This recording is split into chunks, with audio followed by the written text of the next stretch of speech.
ఒక రచయిత అయినటువంటి ఒక ముస్లిం ఆవేదనని ఇప్పుడు వామపక్ష సంఘాలు వాళ్ళ మేధావులు ప్రొజెక్ట్ చేస్తున్నారు. నమస్కారం సార్, నా పేరు సయ్యద్ ముజాహిద్ అలీ. ముస్లిముడు అవ్వడం వల్ల చిన్నప్పటి నుంచి నేను ఎదుర్కొన్న అవమానాలు, చిత్కారాలు, తిరస్కారాలు అన్నీ ఇన్ని కావు. అవి నాలో విపరీతమైన మానసిక క్షోభను రగిలించాయి.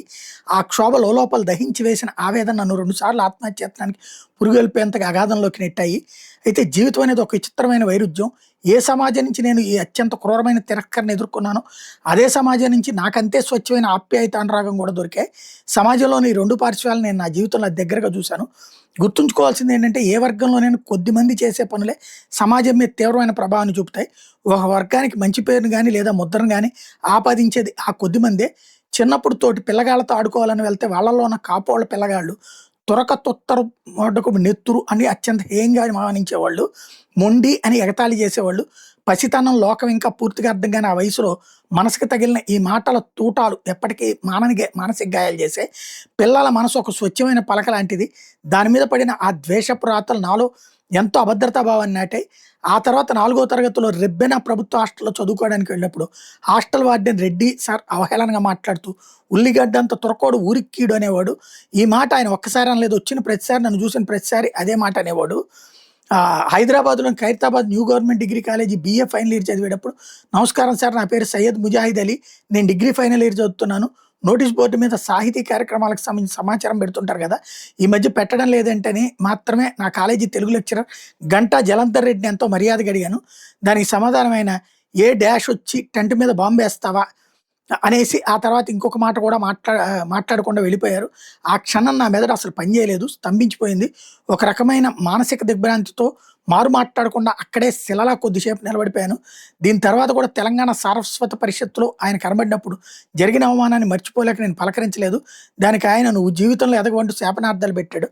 ఇంతటి విద్వేషాన్ని నింపుకున్న ఒక విషపూరిత వ్యక్తిని ఏ ఆత్మగౌరవం ఉన్న వ్యక్తి అయినా పలకరిస్తాడా? అందుకే ఆ రోజు నేను పలకరించలేదు.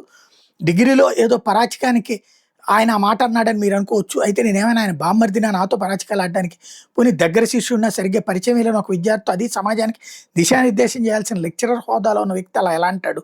ఇదంతా ఒక ఎత్తు అయితే, డిగ్రీ తర్వాత నా జీవితంలో జరిగిన మరో ఘటన. బాపట్ల జిల్లాకు చెందిన నాయుడు ఒకప్పుడు నేను నా బెస్ట్ ఫ్రెండ్ అని అనుకున్నాను. అందుకే ఇక్కడ తన పేరుని మెన్షన్ చేయడం లేదు. తను నా జాతిని, నా మతాన్ని, నా తల్లిని, నన్ను వ్యక్తిగతంగా చాలా దారుణంగా అవమానించాడు. అసభ్యకరమైన రీతిలో వ్యక్తిత్వ హననానికి దిగాడు. తురకలంజా కొడుకులతో స్నేహం చేయొద్దని అన్నాడు. మనం ఎవరినైతే మన అనుకుంటాం వాళ్ళే ఇలా విద్వేషం చెందితే ఆ మానసిక గాయం వర్ణాతీతం. ఆ మాటల వల్లే నేను 2వ సారి ఆత్మహత్యాయత్నానికి పాల్పడ్డాను. ఇటువంటివన్నీ చూసిన తర్వాత నా మనసు రాటుదేలింది. ఇప్పుడు ఆత్మహత్య చేసుకునేంత మానసిక బలహీనుడిని అయితే కాదు. చెప్పడం మర్చిపోయిన, సాహితీ ప్రపంచంలో కూడా Devineni Ramakrishna, Syrian poets WhatsApp గ్రూప్లో విరచిత జోత్స్న అనేవాళ్ళు కూడా నా పేరును ఆధారంగా చేసుకుని అనరాని మాటలు అన్నారు. ఏది ఏమైనా నా ఎదుగుదలలో సహకరించిన వారు ఉన్నారు, కేవలం నన్నుగా ప్రేమించిన నా అస్తిత్వాన్ని గౌరవించిన వారు ఉన్నారు. కాబట్టి నా మతాన్ని ఆధారంగా చేసుకుని నన్ను ద్వేషించి ఆ కొద్ది మందిని పక్కన పెడితే ప్రేమను పంచే ప్రతి ఒక్కళ్ళు నా వాళ్ళే. నన్ను అవమానించిన వాళ్ళని, ద్వేషించిన వారిని నేనేమి ఇబ్బంది పెట్టను. కానీ నా మానసిక ప్రశాంతత కోసం నా చుట్టూ నేను ఒక పరిమితితో కూడిన గొనబడని గోడను కట్టుకుంటాను. ఆ గోడను దాటి నేను ఎవరితో పడితే వాళ్ళతో పరిచయాలు ఏర్పరచుకోను. ఒకవేళ అలా ఏర్పరచుకోకపోతే శివాజీ రెడ్డి లాంటి వాళ్ళ అసహ్యమైన చూపులు, మాటలు నన్ను అసహించుకుంటాయని నా భయం. ఇదంతా నేను ఇప్పుడు ఎందుకు చెప్పానంటే, కర్ణాటకలో ఒక లెక్చరర్ క్లాస్ రూమ్లో ముస్లిం విద్యార్థిని ఉగ్రవాది అని అవమానించిన వార్త చదవగానే నా మనసులోని పాత గాయాలని ఒక్కసారిగా తిరగతోడబడ్డాయి. అయితే ఆ విద్యావంతులే విద్వేషాలు నూరిపోస్తుంటే మార్పు ఎక్కడ మొదలవ్వాలి? చట్టాలు కొన్ని వర్గాలకు రక్షణ కల్పిస్తున్న మనసులో మార్పు రానంత కాలం ఇటువంటి ఘటనలు జరుగుతూనే ఉంటాయి. కర్ణాటక వార్తా కథనం చదివిన తర్వాత మొదటగా నేను చదివిన డిగ్రీ కాలేజీలో మా బ్యాచ్ తెలుగు లెక్చరర్ గంటా జలంధర్ రెడ్డి నాకు గుర్తొచ్చాడు. ఆ తర్వాత నా జీవితంలో జరిగిన ఇలాంటి ఘటనలన్నీ ఒకదాని వెంట ఒకటి సినిమా రీల్లా కళ్ళ మీద మెదిలాయి. నాలో పెరిగిపోయిన ఈ భారాన్ని, ఈ బాధను పంచుకోవాలనిపించింది, అందుకే పంచుకున్నాను. ఒకప్పుడు BC, SC, STలు ఈ విధంగా మానసిక క్షోభకు గురి చేసిన ఆధిపత్య వర్గాల్లోని కొందరే ప్రస్తుతం చట్టాల వల్ల అవకాశం లేకపోవడంతో అణచివేయబడ్డ తమ ద్వేషాన్ని ఇలా అవకాశం దొరికినప్పుడల్లా తమకు అనుకూలమైన వాతావరణం ఏర్పడిన తర్వాత భారతదేశ మైనారిటీల మీద కక్కుతున్నారు.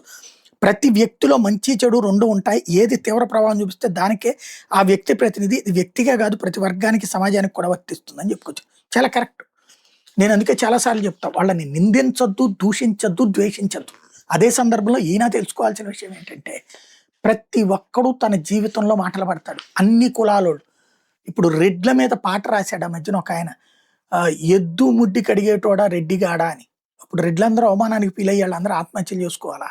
లేకపోతే కాపుల గురించి దారుణాతి దారుణమైనటువంటి బూతులు, వాళ్ళని ఉగ్రవాదులు, ఏది వాళ్ళని రౌడీల్లాగా చిత్రీకరించారు. కాపు అంటే మీరు రౌడీలా అని మాట్లాడినటువంటి సందర్భాలు ఉన్నాయి. ఆ పేరు చెప్తే, ఇంటి పేర్లు చెప్తే నిందించినటువంటి రోజులున్నాయి. భయపడినటువంటి రోజులు, భయపెట్టిన రోజులున్నాయి. అట్లాగే కమ్మ సామాజిక వర్గాన్ని మొన్నటిసారి వీళ్ళెంత ద్వేషించారో చూసాం. స్వయంగా అధికార పార్టీలో ఉన్నటువంటి వాళ్ళే. లేదా ఇప్పుడు రాజకీయ పార్టీగా ఉన్నటువంటి వాళ్ళే. కాబట్టి ప్రతి చోట ద్వేషం ఉంటది. అది విద్వేషం కాకూడదు. ఇక్కడ గుర్తుపెట్టుకోవాల్సిన విషయం ఏంటంటే, పాకిస్తాన్ ఏ రోజన్నా భారత్‌ని ప్రేమిస్తదా? బట్ భారత్ పాకిస్తాన్‌కి సాయమే అందిస్తది. భారతదేశం ముస్లిం దేశాలంటికి సాయం అందిస్తది. కానీ ఎందుకు విద్వేషం ఉంటది? ఎందుకు మన దేశాన్ని ముక్కలు చేస్తానన్నప్పుడు ఎందుకు మనందరం నిలబడం? భారత్ మాతాకి జై అని ఎందుకనం? అక్కడొస్తున్నది తేడా. అక్కడొస్తున్నది కన్‌ఫ్యూజన్.